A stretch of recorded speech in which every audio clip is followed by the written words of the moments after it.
Uh, Welcome to the August 4th Wednesday Brown Bag Lunch at Lawrence Heritage State Park. I'm Rich Padova, the summer interpreter or tour guide here at Lawrence Heritage. And the Brown Bag Wednesdays lunch series is a program that I began 2 years ago. And last year, of course, we couldn't do it, but we brought it back for this summer, and we're happy to see you all here today. Just a few announcements before we get started with today's program. All right. So we just found out yesterday that we are able to do our much sought after free boat rides on the Merrimack River, okay, for the month of August now. So it's a go. There was some doubt there for this summer. We couldn't do it in July. Normally it's July and August, but we found out yesterday that we could do the boat rides now. Everything is in place, which we didn't think it would be, but it worked out. So, so these would be on the blue flyers that you'll see around the building here, okay? So the 4 Saturdays in August, we'll be offering the boat rides. 10 a.m., you go directly to the Bashara Boathouse in South Lawrence, okay? It's about a 2-hour round trip, and we should be back by or around 12 noon, okay? Because the boat has limited capacity, we do have to limit it to 10, no more than 12 people, okay, to give everybody enough distance in between themselves. So we do require reservations, okay? So if any of you are interested, for this coming Saturday or any other Saturday, you can let me know when you're leaving today. I'll take down your names. Or if you're not sure or you need to check, you can call us at the Heritage to make the phone reservation, okay? Or if you call after hours, just leave a message on the general voicemail box, okay? So, so that's back, so we're happy about that. And then the August brown bag lunch program is on the yellow flyer that you'll see around the building, okay? So today it's me speaking on the Mayors of Lawrence. Next Tuesday, I do not yet have a speaker, so I'm working on it, okay? If all else fails, you'll hear me again talk, and there's a lot of different topics that I can address, that I can talk about, okay? So in a pinch, I'll be the speaker, okay? But hopefully between now and next Tuesday, some of the people who I'm waiting to hear back from will get back to me by then, so we'll see. And then August 18th, a friend of the park, a historian, Tom Spitaleri, he'll be speaking about, he works at the Buttonwoods Museum in Haverhill, and he'll be speaking about Haverhill's prominence in socialism, Haverhill being the first city in the US that elected a socialist mayor. All right. And then on the last presentation for the summer, on the 25th, a colleague of mine at Northern Essex Community College, Professor Steve Russell, will be speaking about the 14th century plague, you know, the bubonic plague, the 1918 influenza, and COVID all rolled into one, okay? How, you know, how those events affected the world, basically, okay? So, that's what's coming up for the month of August now, all right? And on the green flyers that you'll see around the building, and again, you can take any of these that you'd like, and please do share with family and friends and coworkers. My walking tours are on the green flyer, okay? 10 a.m. on Tuesday, Thursday, and Friday, all right? 10 a.m. Saturday on my boat tours, and then, as you know, 12 noon on Wednesdays would be the brown bag lunch, all right? So, so again, just to let you know what's happening, and if you could help spread the word to others. We rely a lot on free advertising, word of mouth advertising, so we appreciate whatever you can do for us, okay? All right, so, so today's brown bag lunch presentation, again, is on the Mayors of Lawrence, all right? I thought this would make a good topic, considering that Lawrence has had many mayors now since 1853, right? And quite the variety of mayors, some you know, quite interesting, okay? And some have served for quite a long time, some have served for very little time. So today I hope to educate you, or to supplement what you already might know about the mayoral history in Lawrence, okay?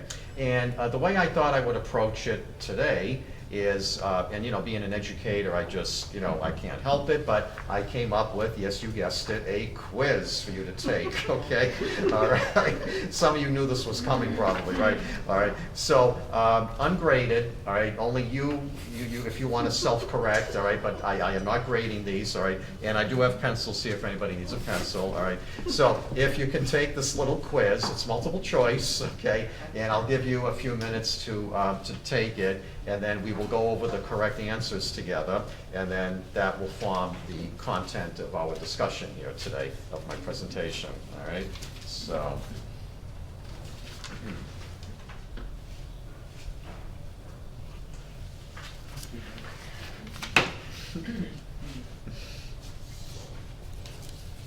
Okay, it looks like we're all done, and okay, here we go. So you can self-correct the quiz if you want. You don't have to share, unless you want to, your score with me or your classmates here, okay? So, okay. It depends. Okay. Yeah, right, it depends on how good or bad it It depends how it turns out, right, okay, yeah, okay. All right, good. Okay, so, let's see who knows their mayoral history now. All right, who was the, and I thought I'd start out with an easy one, or I think it's easy anyway, but maybe easy for me, I don't know about everybody else, but. Okay. Now, okay, so does anybody, I mean, I can say a lot mayor about him, I'm just wondering, does anybody know anything about Charles Starro that they want to share with us? Yeah, Charles Starro, yes, okay. And just so you know, Enoch Bartlett and Albert Warren were the two who immediately came after him. Okay, so these were the first three mayors in a row, right in a row of Lawrence. Okay, all right.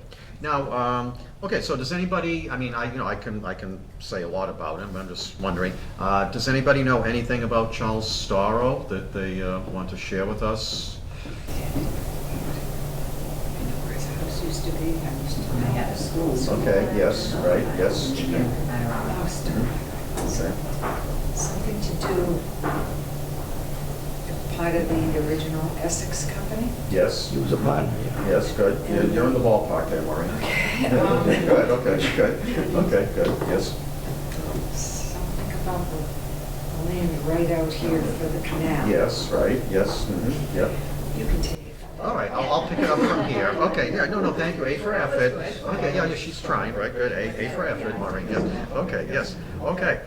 So, Charles Starro was one of the founding fathers of Lawrence.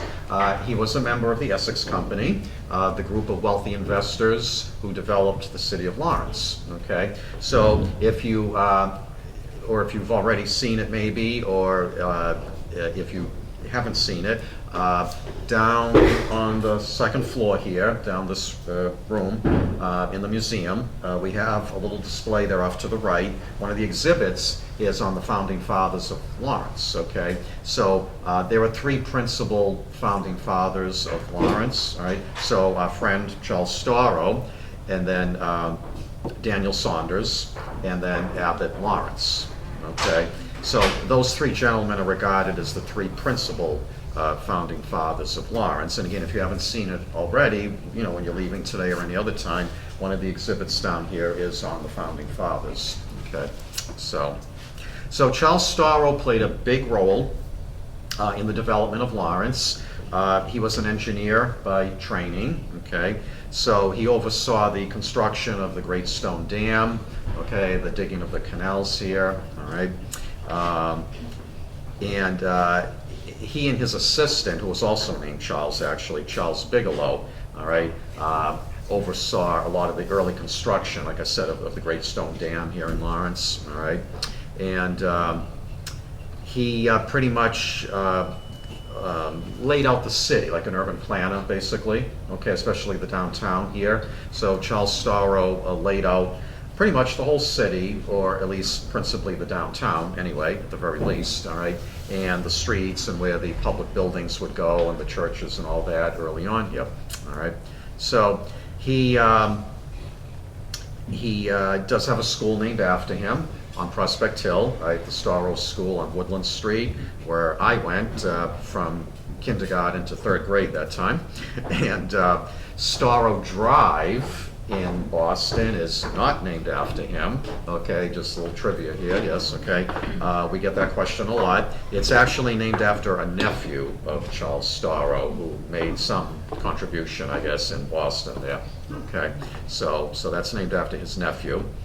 And Starro Park on Prospect Hill on High Street, which is where he once had his grand house there, overlooking the city that he helped develop and create. Okay, so where the water tank is now, next to the Geisler Pool, okay, High Street, Starro Park is where his mansion once stood. Okay, so, yep. So every morning, you know, he got up, he could oversee, he had a great view from up there, the city again that he helped develop and build up. Okay, when he went to bed at night, then he could say goodbye, good night to his city there that he helped create. When he woke up in the morning, hello city that I created, right? You know, so a good vantage point up there at Starro Park. Okay, so, oh, and then Starro Street, of course we have Starro Street on Prospect Hill, named after him as well.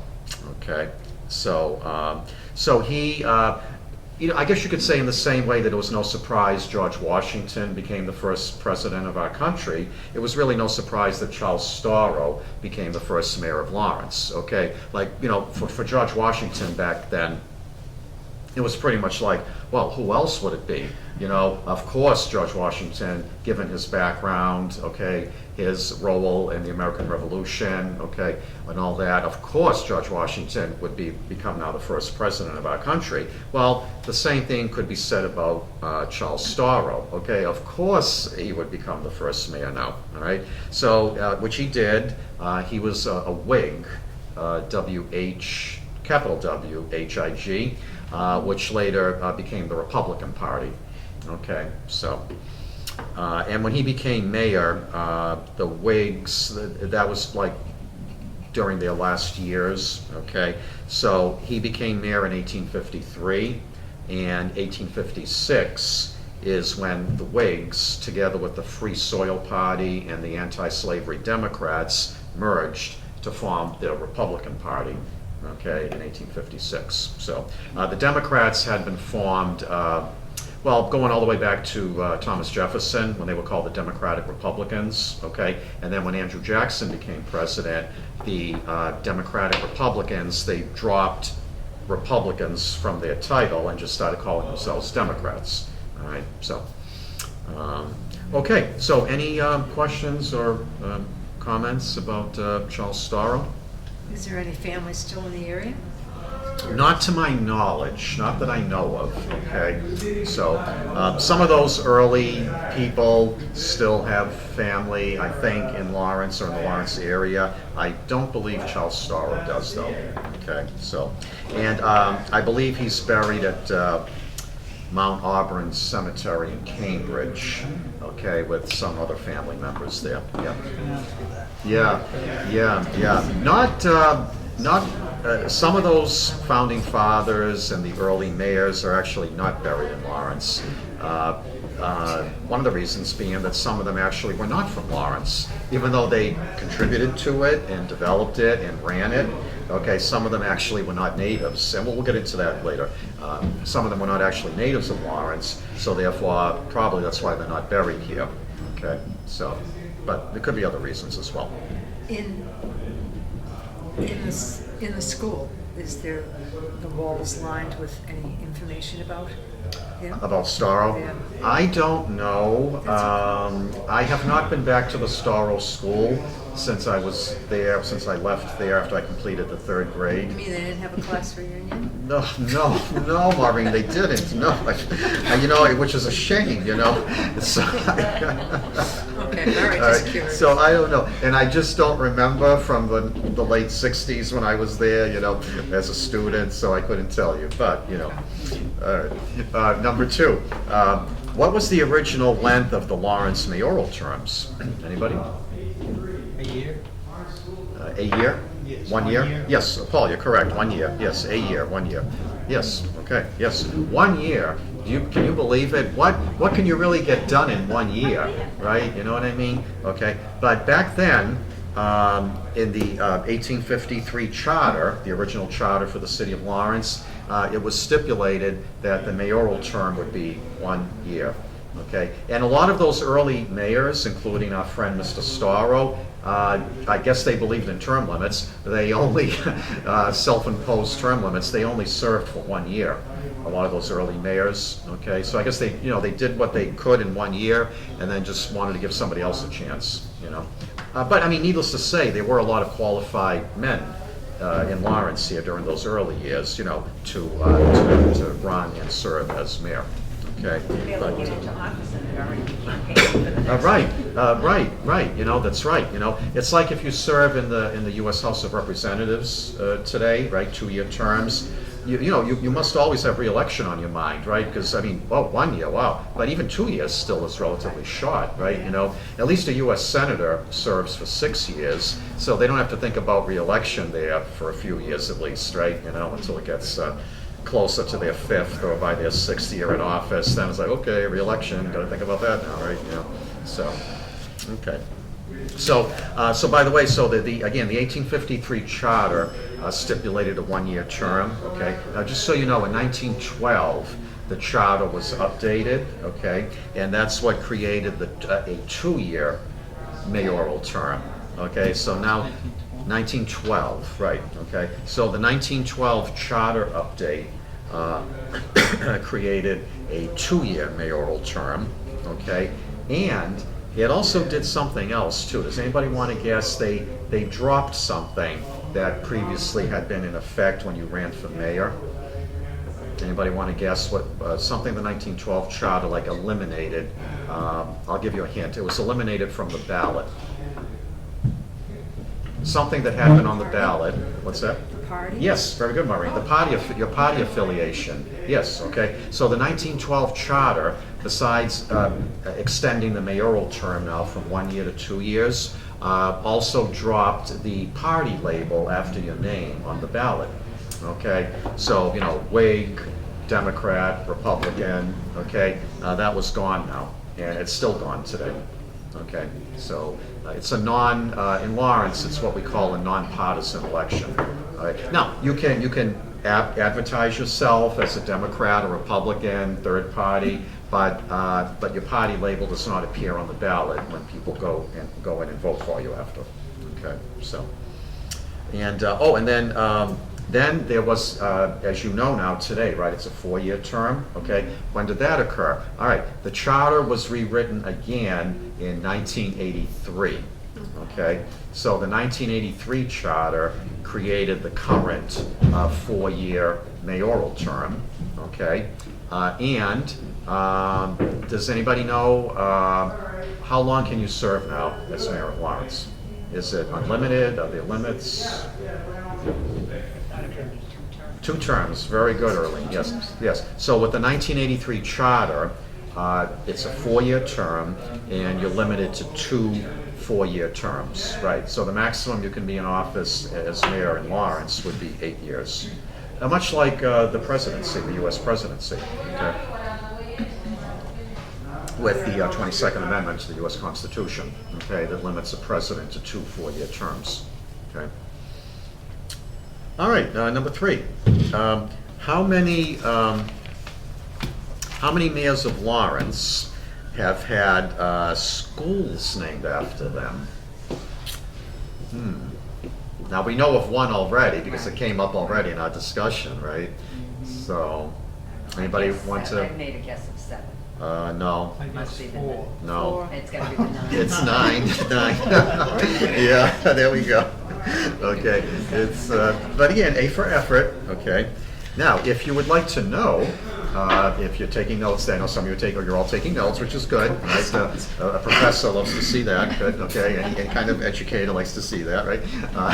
So what are those 9 schools? Okay, so we have the Starro, Rollins, right? Also on Prospect Hill. I went there for grades 4, 5, and 6. The Oliver, that was my junior high. I went there for 7th and 8th grade. See, I patronized all these schools, right? My presence graced all of these schools named after the early mayors, right? See, well, my parents bought a house on Prospect Hill, and that's where I went to school. Although, by the time I got to junior high, if you were in North Lawrence, you went to the Oliver. If you were in South Lawrence, you went to the Kane that time, okay, which has since been torn down, and now there's the South Lawrence East Middle School there, by the Higgins Pool. Okay, so Starro, Rollins, Oliver, Saunders, yes, okay, which is now, I believe, elderly apartments there on South Broadway and Bowdoin Streets, I believe, across from Walgreens. Oh, yeah. Right, okay, yep, yep. The Tarbox, okay, in the Arlington neighborhood, the Tarbox. The Breen, right, I think it's on Osgood Street in Southie.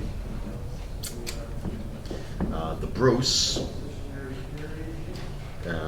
which is on Tower Hill, I believe, Ames Street or that area there, I think. Hancock's. Oh, the Bruce, no, that's up on Tower. Tower Hill, right. I think the Hennessy might be the one on Hancock Street, yeah, okay. The Leonard on Allen Street behind Lawrence General, right? There's Lawrence General, then there's the Spigot River running by there, and then there's the Leonard School, okay? Oh, Maureen's thinking. Oh, sorry. No, that's okay. What do you think? What is the Spigot River? Yeah. Well, it meanders No, all no, over no, the no, place. I was thinking of another one. Oh, another one. Okay. Sorry. Okay, no, that's okay. That's all right. And then the Cane. No, I was wrong. Okay, the Cane. No, Yeah. I was wrong. That when I was growing up in Lawrence, at that time, if you lived in South Lawrence for 7th and 8th grade, you went to the Cane. If you were in North Lawrence, like I was, you went to the Oliver Junior High. Okay, so, all right. So there's your 9 schools that have been named after mayors of Lawrence. Okay. So, and of course, I believe all of them are still around. Well, except the Cane, that was torn down. And the Saunders, well, that's the one that's elderly apartments now. Section 8, okay, all right, thank you, Bob, yes, okay, all right, okay, so. So, a lot of them are like, most or all of them are, the traditional red brick, or some of them are brown brick, like the Starro, but basically, the brick style there back when these were built, around the turn of the century or thereafter. So, the Cane that time was more modern because it was built later than the others, so. Okay, any questions or comments on number 3? All right, number 4.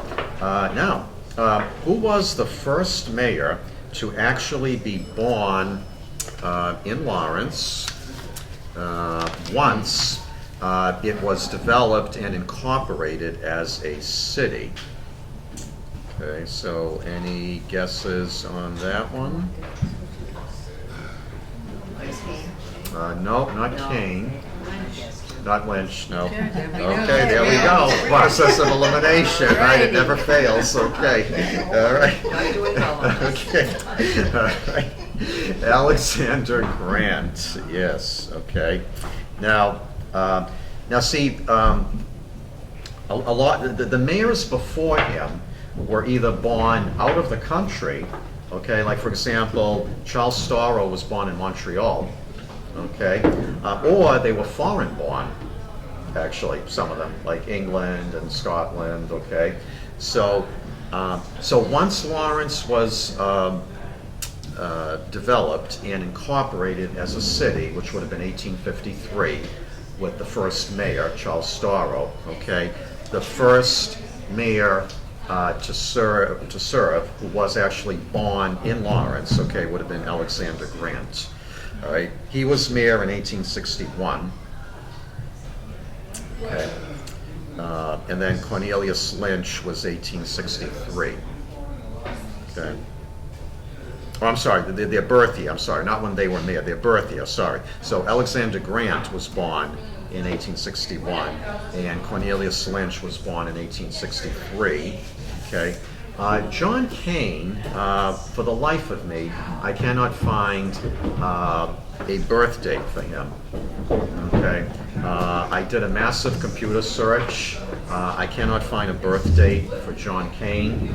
Okay, but in any event, it would have been Alexander Grant, who was the first mayor to actually be born in Lawrence itself, once it was incorporated as a city.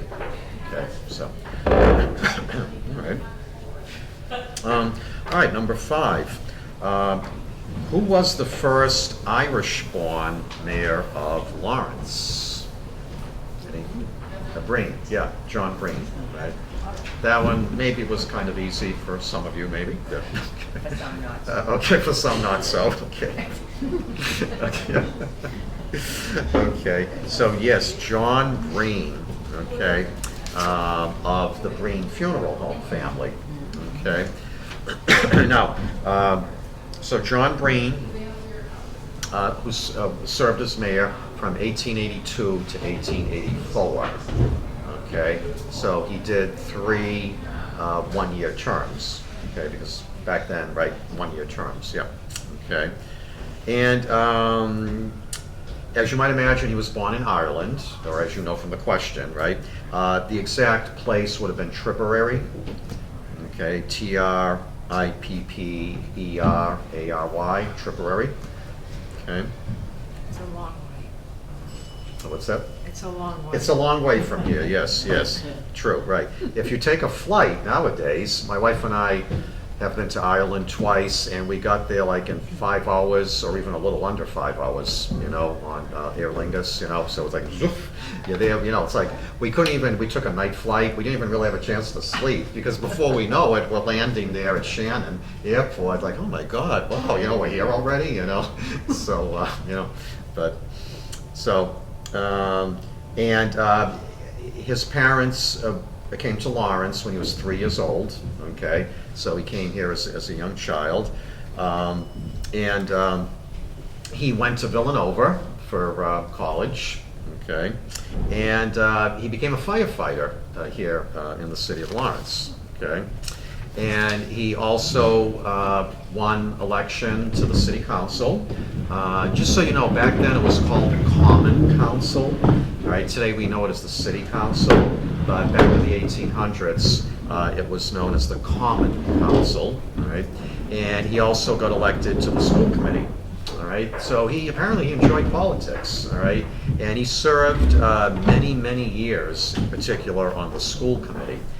Okay, so, and probably, I think, I don't have an exact number, but he, as far as like politicians, office holders in Lawrence, he is one of the ones who held office the longest. If you count his mayoral terms, his school committee terms, and his terms on the Common Council, he's right there at the top, maybe even number 1, as far as how many years serving in public office in Lawrence, okay, to elected office. So, and his family founded Breen's Funeral Home in 1869. Okay, so if you ever drive by Amesbury Street, or you're walking by Amesbury Street, I think right out there on their sign, it says like founded 1869 or since 1869.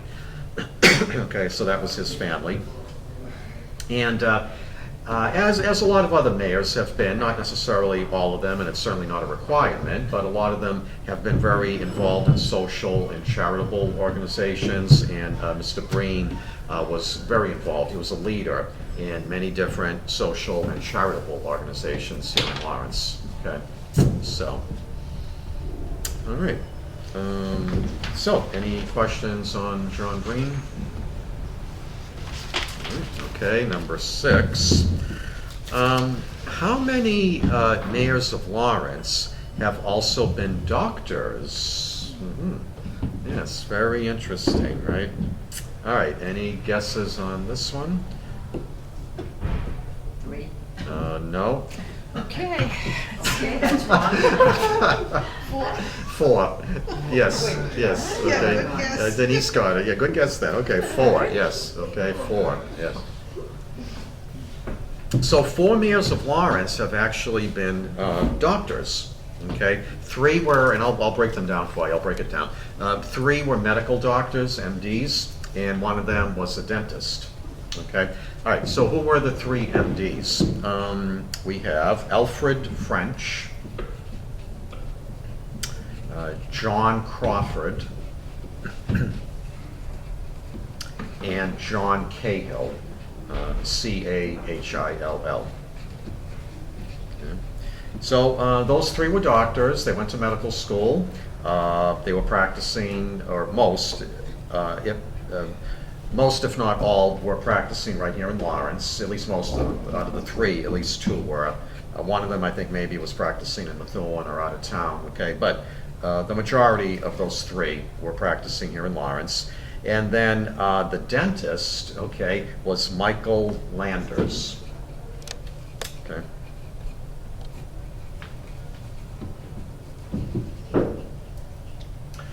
So, you know, we do have doctors and dentists who run for office sometimes. I mean, it's not unheard of. It's unusual, right? But not unheard of, you know, okay. We have not had a president who's a doctor, okay? But we've had senators and US representatives who have been and are doctors, okay? So, for example, Senator, I'll give you an example. Senator Rand Paul from Kentucky is an ophthalmologist, okay? There was a senator earlier from Tennessee, Bill Frist, I believe, who was actually a surgeon, okay?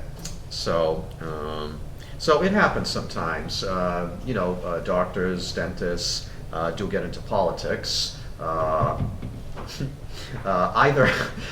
Either profession, I'm sure, presents a challenge, right? Whether you're in politics or you're a doctor, right? I mean, you know, both can be quite challenging at times, as other professions, of course, you know, but those 2 in particular, I would think, you know, have their unique sets of challenges, so, but, okay.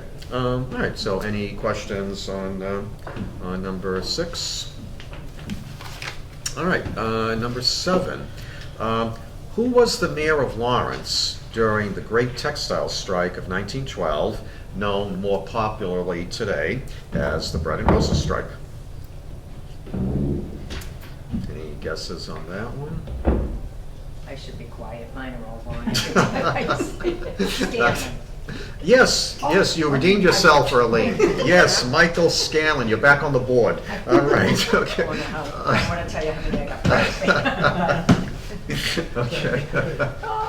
You will leave, yes. That's really a guess? Okay, well, very good. Michael Scanlon, yes, okay. And so he had his hands full. In 1912 was when, like, that was his first year in office, okay? And it's like, well, welcome to office, Yeah, right. Mayor Scanlon, you know? Here's your first challenge now, the Great Textile Strike of 1912. Oh, boy. You know, one must wonder if he regretted running for office in Yeah, 1911, right? Actually, I know, I don't have the, I think he did more than 1 term, okay? Not a lot of terms, but I think more than 1, okay? I think. Actually, you know what? Let's check my handy dandy book here. Yeah. Yeah, well, let's see. Okay. Let's see. Okay, yeah, 1912, 13, and 14. Yeah, That's great. yes. Okay. Yes, not a lot, just 2 or 3 years there. So 1912 to 1914. Yes. Okay. According to Philip, the late Philip Laudani's book, The Mayors of Lawrence here, okay, which I'll get back to that after we're done going over the quiz. So, okay. So Michael Scanlon had the unfortunate pleasure of presiding, if you will, over the Great Textile Strike of 1912, all right? So he called in like special police, you know, because if you know the story of the Bread and Roses strike, 25,000 or so strikers, okay? almost daily, if not daily, parades and marches and demonstrations, okay? Things got a little testy, as you might imagine, during a major strike like this, all right? So Mayor Scanlon called in special police, a couple of hundred or so of them. He petitioned the governor to call in the state militia, okay?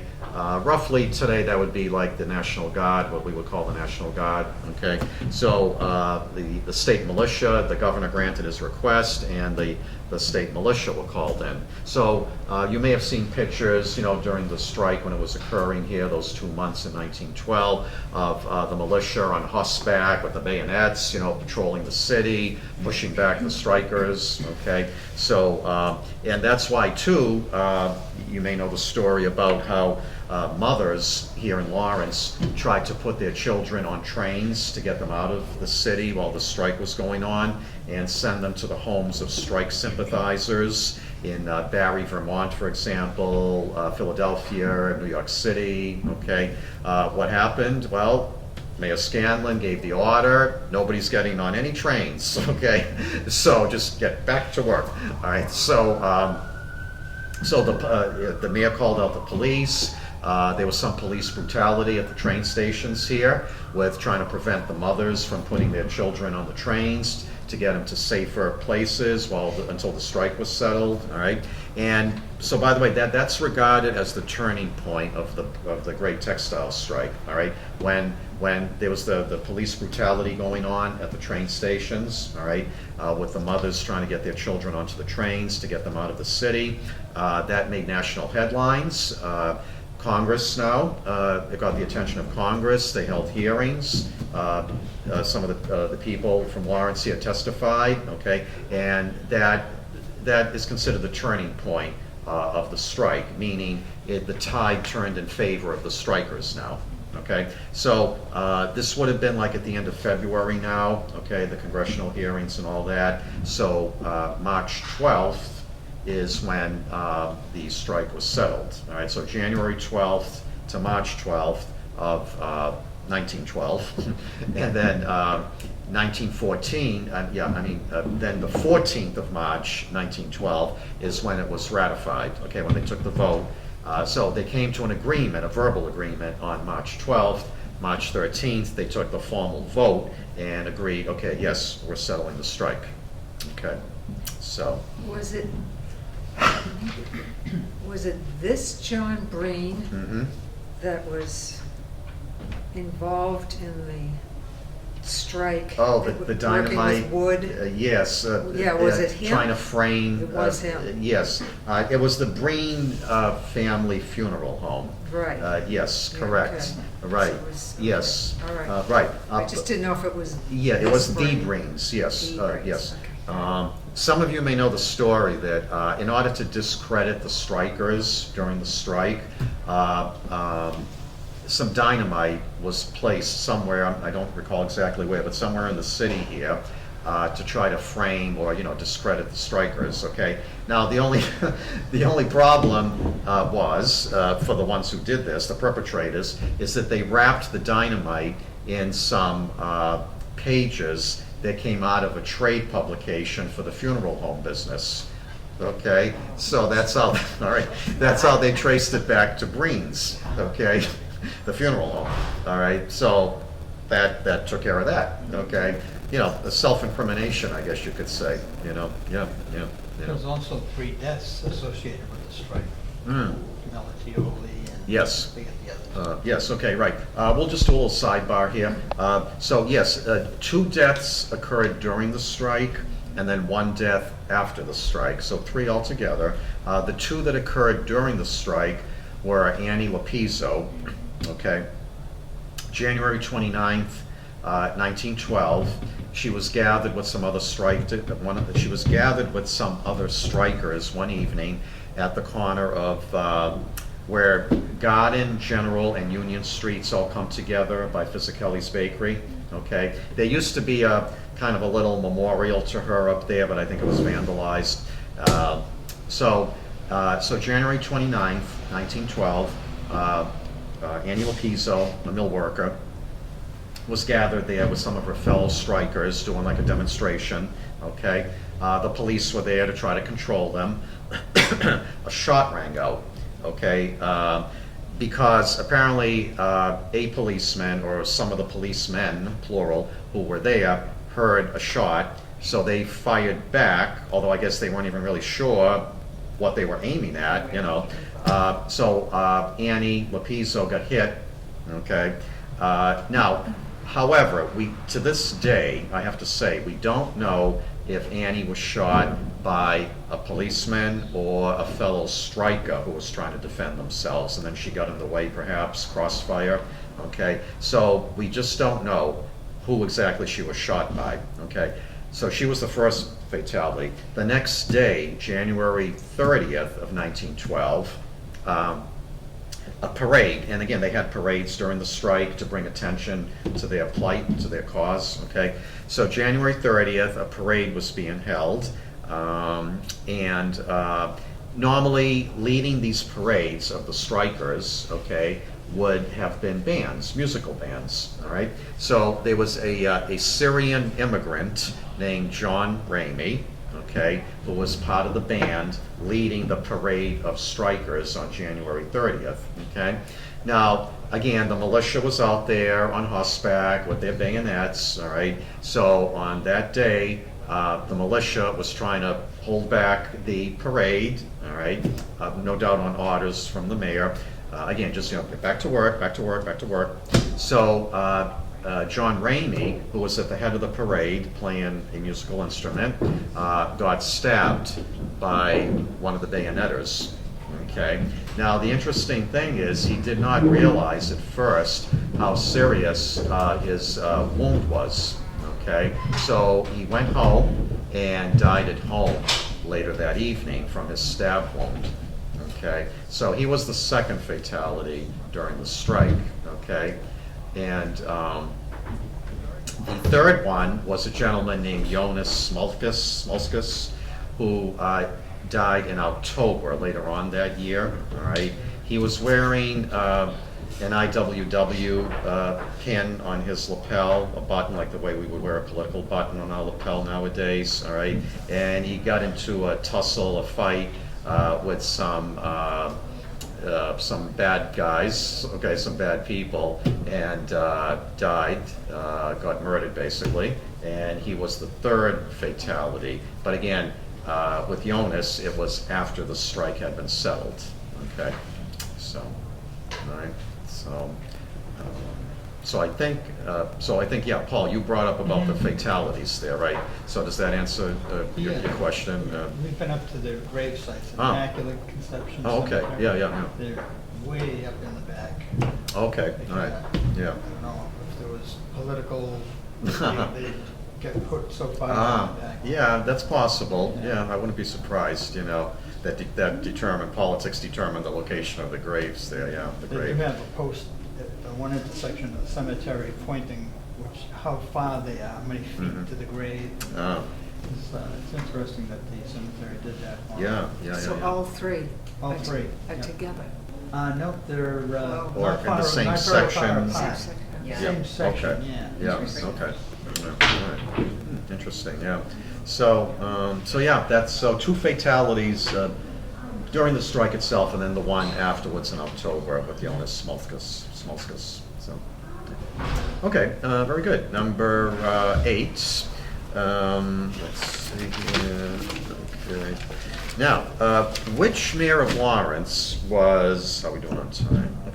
Okay. Which mayor of Lawrence was reelected by the greatest plurality ever received, you know, by any mayor running for reelection here in Lawrence? I'd say Buckley. No. No? No. I guessed Griffin. Good guess Griffin? though. Griffin, Walter Griffin. Yeah. Okay. Yep. All right. So, Mr. Griffin, when he was running for re-election, Mayor Griffin, in 1935, his opponent in the general election in November, you know, when you know in the primary, you narrow it down to 2 people, right? Okay. So in the general election for November, after Walter Griffin, Mayor Griffin, seeking re-election, 1935, I'll give you the exact numbers here from Mr. Laudani's book. He received 25,316 votes, okay? And Robert Hancock, who I believe was a former alderman running for mayor when we used to have aldermen here in Lawrence, received 6,934 votes. Okay, so Griffin blew him out of the water there. Yeah. Project's named after Hancock? Maybe, I'm not sure. It's quite possible, Maureen. It's quite, I wouldn't be surprised. Yeah, the Hancock Courts housing project perhaps is named after him. Yep, yeah, that's possible. Because again, he was a former alderman, so it's quite possible, you know. So, okay, we all set with number 8. Okay, number 9. Who was the longest serving mayor of Lawrence? Buckley, yes, yeah, that was a gimme, I guess, right? Okay. Yes, so John J. Buckley, yes, okay. Now, he served a total of 22 years, okay, in staggered terms, okay? By the way, if any of you in the Monday Eagle Tribune, if any of you get it and read the Monday Eagle Tribune, Jill Homosinski, one of the reporters at the Eagle Tribune, she's been running a Monday feature for the past several weeks on the Lawrence mayoral election, okay? And what I've been doing is I've been submitting a trivia question, okay, which she includes in her Monday column, okay? So, yeah, so check out the Monday Eagle Tribune now. So, one of my trivia questions, since she started this a few weeks ago, was who was the longest serving mayor of Lawrence, okay? So there's some crossover between my presentation here and the Monday feature in the Eagle Tribune on the Lawrence mayoral election. All right. So Mayor Buckley served 22 full years in staggered terms. Okay, so he was mayor during the 1950s, during the 1960s, during the 1970s, and up to 1985 when Kevin Sullivan defeated him. Okay, so January of '86, early January there of 1986, with the inauguration of Kevin Sullivan, would have been the end of Mayor Buckley's 22 years altogether serving as mayor. Okay, so there were some interruptions there. Daniel Kiley defeated him in the late 60s, mid to late 60s, so Buckley was out for a while. Then in 1977, Larry Lefebvre defeated him, so he was out there again for a while. Okay, then came back. Mayor Buckley's last years as mayor were 1984 and 1985. Okay, those were his last 2 full years as mayor, 84 and 85. And then again in 85 is when Kevin Sullivan, who was then on the city council, defeated him. The brother of a later mayor, Michael Sullivan. So. Okay, and number 10 was actually my trivia question in Jill Homosinski's column 2 days ago, this past Monday. So if any of you saw her column this past Monday, you might know the answer already. But who was the first female to run for mayor of Lawrence? Anybody want to go out on the limb here? Byron. No, she was one of the first. Smith, Evelyn Smith. So Larry's, one of Larry's kids? No. Okay, here's the thing. Evelyn Smith ran in the 1921 I guess not. mayoral election, so you're right, Maureen, so not likely, right? Yeah, I yeah. don't think so. Mm. Oh, okay. Yeah, not possible then, yeah, okay. So again, this was the trivia question in Jill's column this past Monday, in her mayoral column, her weekly column on Mondays. So Evelyn Smith holds the honor of being the first woman to run for mayor of the city of Lawrence, okay? She was born in Saratoga Springs, New York. Her family moved to Boston when she was a child, okay, and then worked her way up to Lawrence here. She lived not far from where we are, just up Jackson Street here. She lived at 7 Jackson Court, okay, yep, all right. And she held different jobs during her working life. She was a parish secretary for a priest, okay, or a reverend, a minister, I believe. She worked right behind us or in front of us, depending where you're sitting at the table here. But to my left, she worked at the Washington Mills on Canal Street, okay, right across from Lawrence Heritage here. And she was also a union organizer and a secretary for the union, okay? And she also worked in the social services field, all right? So 1921, she ran for mayor. She lost in the primary, you know, where they whittle it down to just 2 people to go up against each other in November after, okay? So she lost in the primary, and Daniel Mahoney was the ultimate winner that year in 1921, okay? But Catherine Byron was the second woman to run for mayor. Okay, I believe 1953, let me check my notes here, yes, 53, Mayor Buckley defeated her in 1953, okay. Kathleen Pepolato was the third woman to run for mayor of Lawrence, okay, in 1971. Defeated by Mayor Buckley as well. Okay. Then, of course, there have been other women. I believe Nancy Zahn, Z-A-H-N. I believe she was the 4th woman, also in 1971, with Kathy Pepolato, to run as, you know, and then after that, of course, you know, in more modern times now, closer to where we are now in time. Of course, we had Mary Claire Kennedy, Patricia Dowling, right? Both, of course, did get elected, right? Okay. So, there were others, I believe. I'm thinking Margaret O'Connor, I think, unless she was running for city council or school committee. But I think like in 1975, there might have been, I think, a Margaret O'Connor running for mayor. If not mayor, then it was school committee or city council, but I think mayor. All right. So, and of course, this year, fast forward to today, there are, a couple of women right now running for mayor of Lawrence, okay, at least 2 that I am aware of. So, all right. And I just want to back up, Michael Scanlon, the one who was mayor during the Great Textile Strike of 1912.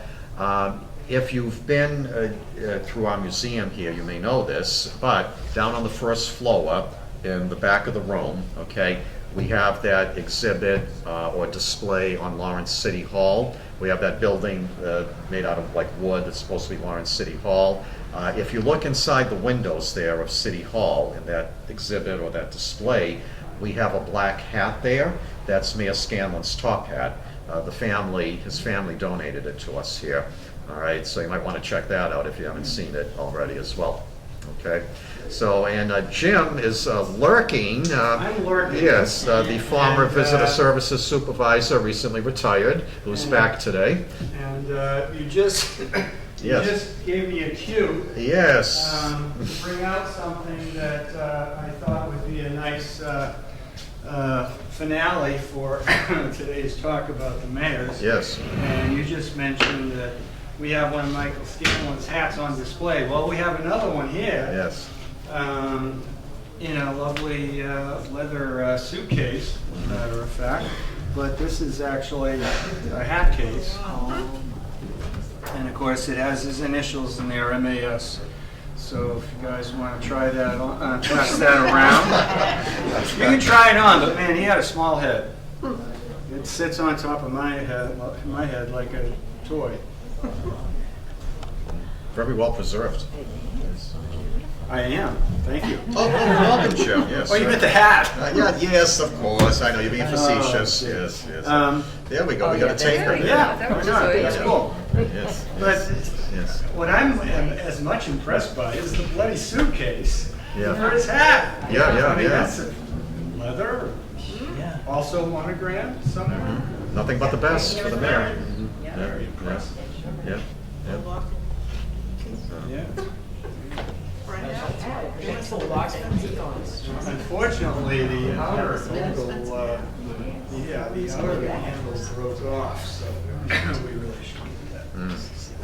If that's possible. Oh, okay. So the store where this was made is up where Macy's is in Boston, because that's Washington Street, because I worked on Washington, so it's right up there. And that would have been at the corner there in Franklin Street. Interesting, nice area. Very nice. Didn't they make some top hats that collapsed? I think some of them were collapsible, so they would be better for storage, for safekeeping, for storage. I think some are collapsible, I You only think. need an envelope. If you couldn't afford a suitcase. Yeah, yeah, yeah. There you go. Yes, yeah, yeah. I used to let the school kids Oh, try it on. yeah, yeah, yeah, yeah. Little, It's nice that his interactive. family donated that. Yeah. Great. Mhm, yes, yes. And I'll just make a little pitch now. Thanks, Jim. Okay. Yeah, thank Yes, thank you, Jim.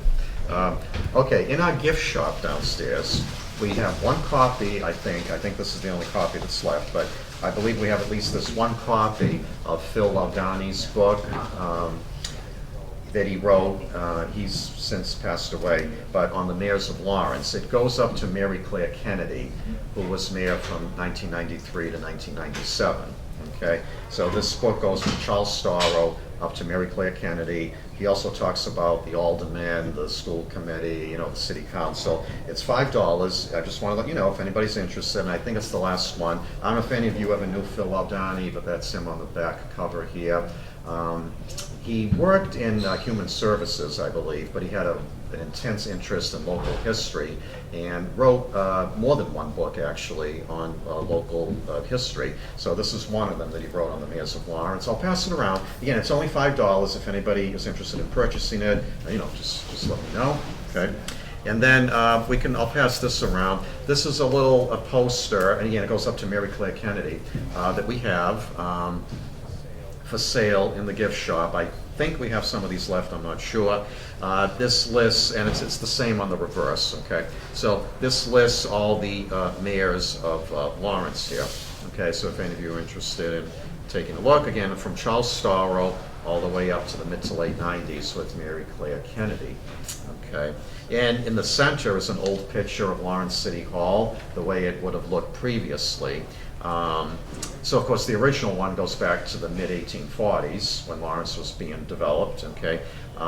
Then in 1922 and 23 there was a major renovation done at Lawrence City Hall, all right? And then in the early 2000s, I remember they had all kinds of scaffolding going around City Hall. I think they were cleaning the bricks, maybe perhaps other things.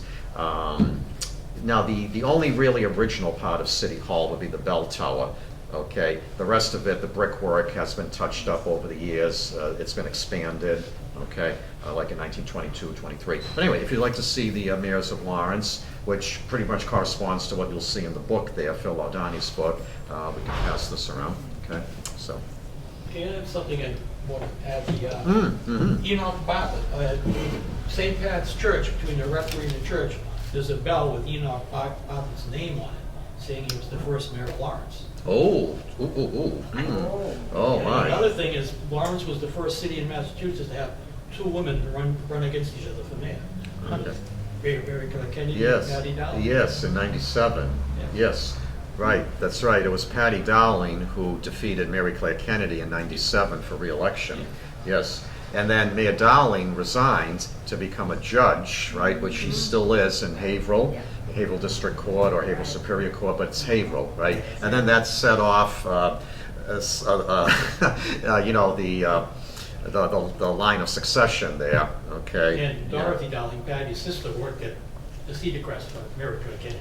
Ah, well, Yeah. wow, Yeah. yes, wow, And Howard John yes. was to begin with. Oh, yes, because Mary Claire Kennedy was the longtime hostess there at the Cedar And Crest. then became owner. Yes, and then when Larry, the owner, died, she took it over, right. I think he like willed it to her, I'm not sure. I think, something like that, you know. So Larry Di Giovanni, I think, it was an Italian surname. Right. I think Di Giovanni, I think, yeah, so, yeah. My uncle was an Yeah. alderman, and we were talking Oh, about yeah. him with the family last Mhm. night. Unfortunately, how he met his death. The refrigerator fell on Oh, him. oh, really? Oh, my God, oh, Yeah, wow, so gee. it's just a oh. sad story. Yeah. So, What's his name? Nick Callahan. Hmm. Yeah. Wow. So, anyways, I didn't know if there were stories about them or pictures of them here, but it just has the years of their. Hmm. Yeah. I So, think we had already. Yeah, I think a we did. revised one. yeah, Years okay, back. okay, all right, sure, no, it's okay, sure, okay. It was when Royal Crest just opened up, and that was a very, Yeah. and it was like 2 or 3 weeks in, and he was in the kitchen, and he was trying to move. He fell off, and didn't go to the hospital right away. Oh, really? And Oh, like Mr. Raymie there, who got bayoneted, went home, thought he would be okay, and then died at home that night after, yeah. we were just saying it was, I think he was in his 70s. I have it on, because I got my tree on here, but it was. When he was in office? And then it was Yeah. interesting, because when they dedicated the water tower to him, Mhm. it was my mother's first cousin, Joe Markey, who was. Oh, I remember, Alderman of Engineering. Yeah, Yeah. he Yeah, dedicated it with Nina Scarito. Oh, Nina Scarito, the obstetrician. That's my mother's, Yeah, who- so it was just, that was a, yeah, it was Wow. pretty cool that, Yeah. I had both sides of the family. Yeah, Which wow. water tower did they dedicate to? Tower Hill, that one up Up by there. Bellevue Yeah. Street, Bellevue Cemetery. Bellevue, Oh. yeah, Yeah. the brick one, and I still have those brochures and everything, and Mm. it was pretty special. Yeah, Wow. I was a little kid, but it was pretty special. Yeah, oh, sure, oh, yeah. I'd love to get a look from the top of that thing.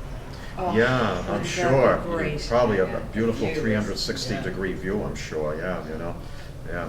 Well, my father was a retired electrician.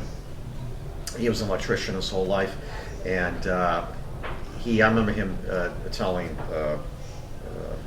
me and, you know, my sister and my mother at home that one of the electrical companies that he was working for, might have been Allied Electric, which used to be on Union Street, or one of the other ones he worked for, but they sent him up to the tower there to do some electrical work, you know, and he said, you know, it's kind of deceiving from the outside because you see all the brick and you think, oh, the water's inside the bricks there, you know, but he said there's actually this huge vertical, like a pipe in there, you know, that the brick enclosure hides, you know, and so he was sent up there to do electrical work, you know, yeah. So, yeah. Must have liked that. Yeah.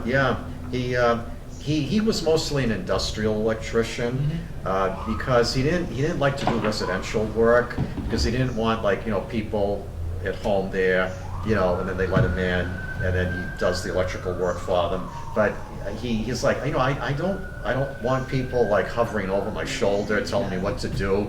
So I guess after he got his feet wet there being an electrician when he got back home from the Navy in World War II, he's like, nope, I'm doing industrial work, you know. So they would send them to these factories, including like on Canal Street here, mills, you know, manufacturing facilities.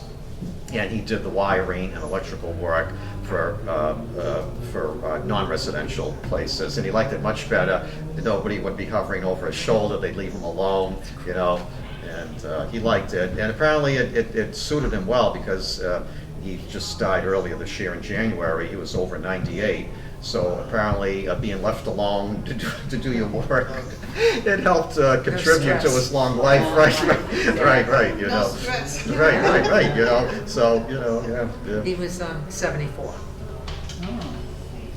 Handsome guy. Oh yeah, very nice. Wow, he looks happy and content there. Yeah. And his son married Margaret Breen. Oh, of the Breen funeral family? Ah, yes.